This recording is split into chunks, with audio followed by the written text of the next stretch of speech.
oplosan ini salah satu minuman yang sudah merenggut banyak generasi muda. Pemerintah hadir dalam mengatur, mengendalikan peredaran minuman beralkohol di kota. Kita larang secara total. Jalankan ya. Ketika tidak bisa dilarang sepenuhnya, jangan ditinggalkan seluruhnya.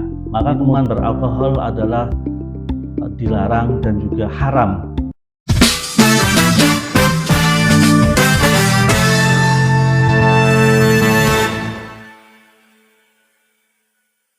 Isu peredaran minuman beralkohol kerap bersinggungan langsung dengan kesehatan, ketertiban, dan nilai sosial di masyarakat.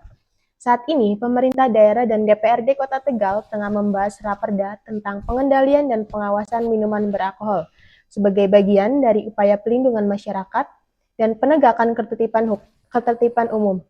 Raperda pengendalian dan pengawasan minuman beralkohol ini juga menjadi perhatian publik. Oleh karena itu, kami ingin mendengar secara langsung nih pandangan dari Bapak Ali Masuri selaku Ketua Pansus 4 terkait Raperda pengendalian dan pengawasan minuman beralkohol yang saat ini sedang dibahas. Nah, sekarang kita sudah bersama dengan Bapak Ali Masuri selaku Ketua Pansus 4. Assalamualaikum Pak, gimana kabarnya? Waalaikumsalam warahmatullahi wabarakatuh. Alhamdulillah sehat Mbak Dewi. Oke. Jadi gini Pak, menanggapi Raperda tentang pengendalian dan pengawasan minuman beralkohol, kenapa sih harus ada aturan terkait pengawasan dan pengendalian minuman beralkohol tersebut? Baik Mbak Dewi, perlu kita ketahui bersama bahwa Kota Tegal saat ini sedang tidak memiliki aturan untuk peredaran minuman beralkohol. Maka aturan itu kemudian kita upayakan untuk diadakan di Kota Tegal, karena aturan yang sebelumnya itu pada tahun 2006 itu dianggap sudah tidak relate dengan aturan yang di atasnya. Maka kemudian kita perlu untuk kemudian pemerintah hadir dalam mengatur, mengendalikan peredaran minuman beralkohol di Kota Tegal. Gitu, Mbak. Kenapa tidak dilarang saja, Pak? Kita berupaya untuk melihat payung hukum yang saat ini yang ada di Indonesia, bahwa tidak ada aturan yang melarang minuman beralkohol. Ada Perpres dan juga ada Permendak, itu semuanya mengatur, mengendalikan dan mengawasi minuman beralkohol. Selanjutnya, kenapa sih Pak lebih spesifik menyebut oplosan? Ya, kita tahu Mbak bahwa oplosan ini salah satu minuman yang sudah merenggut banyak generasi muda. Kita lihat oplosan ini adalah minuman alkohol yang juga dicampur dengan zat-zat kimia yang berbahaya. Kadang juga ini menjadi fenomena yang kemudian minuman ini murah, sehingga kemudian siapapun bisa untuk membuatnya, meraciknya. Maka untuk itu pemerintah juga harus di sini langsung lebih spesifik pada minuman oplosan ini, agar minuman oplosan ini yang secara kadar alkoholnya tidak terkontrol, juga kemudian ketika dicampur zat-zat yang lain ini juga tidak masuk dalam penelitian yang dilakukan oleh dinas-dinas kesehatan maupun yang lain. Ini perlu kemudian untuk kita larang secara total, bahwa minuman oplosan ini kita upayakan agar bisa dilarang di Kota Tegal ini. Begitu, Mbak Dewi. Kira-kira sejauh mana pembahasan ini sudah berjalan, Pak?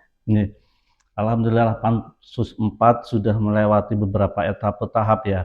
Tahap pertama kita sudah berupaya untuk mendengar masyarakat melalui organisasi keagamaan, juga pelaku usaha hiburan malam, dan juga dari Kadin, dari HIPMI, dan juga dari beberapa tokoh yang kemudian masukan-masukan itu kita sudah terima draft tertulisnya, dan salah satunya adalah dari PCNU dan PDM Muhammadiyah yang sudah masuk ke kita, PDM Muhammadiyah Kota Tegal, sehingga memang setelah melewati masukan-masukan itu kita mulai membahas dengan pemerintah kota. Nah, ketika dalam pembahasan itu, maka kemudian banyak masukan-masukan dari anggota Pansus 4 yang kemudian pada saat pembahasan dengan masyarakat ini menampung dan mendengar langsung, maka disampaikan pada pemerintah kota.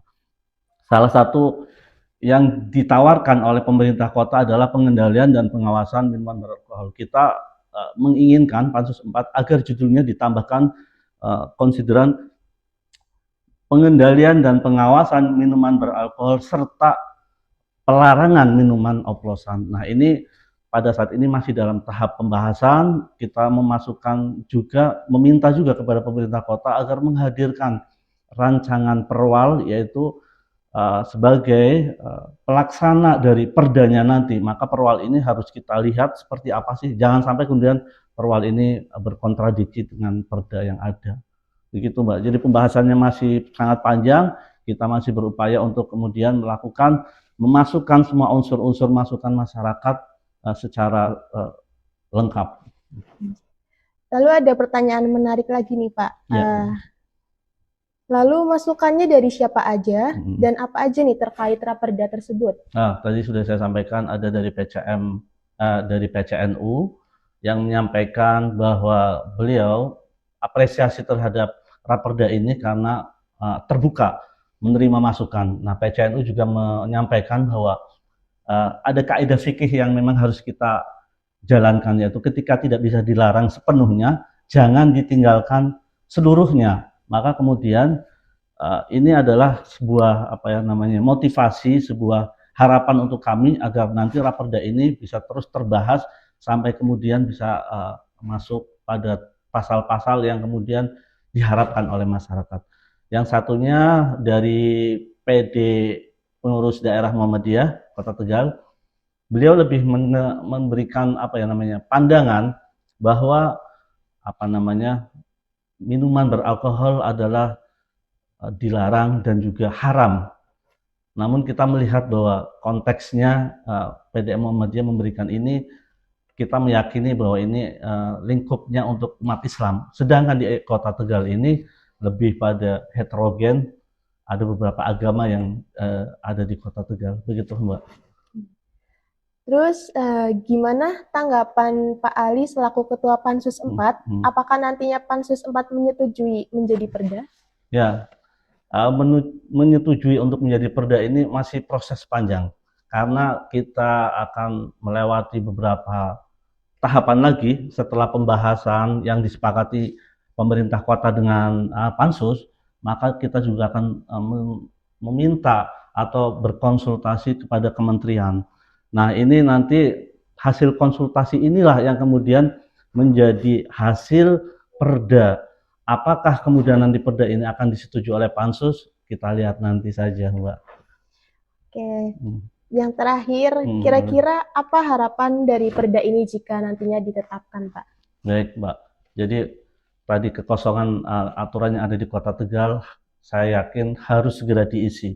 Karena kita tidak ingin generasi muda ini semakin kemudian hancur, semakin hilang karena pengaruh dengan minuman beralkohol.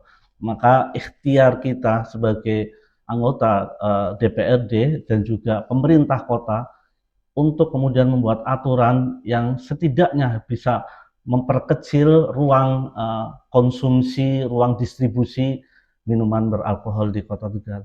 Harapan kami perda ini bisa membawa kemanfaatan untuk masyarakat, khususnya generasi muda kita. Begitu Mbak. Baik, terima kasih Bapak atas penjelasannya. Sama-sama Mbak Dewi. Oke teman-teman, kita sudah mendengarkan penjelasan langsung dari Bapak Ali Masuri selaku Ketua Pansus 4. Semoga yang disampaikan oleh beliau bisa bermanfaat untuk kita semua. Terima kasih.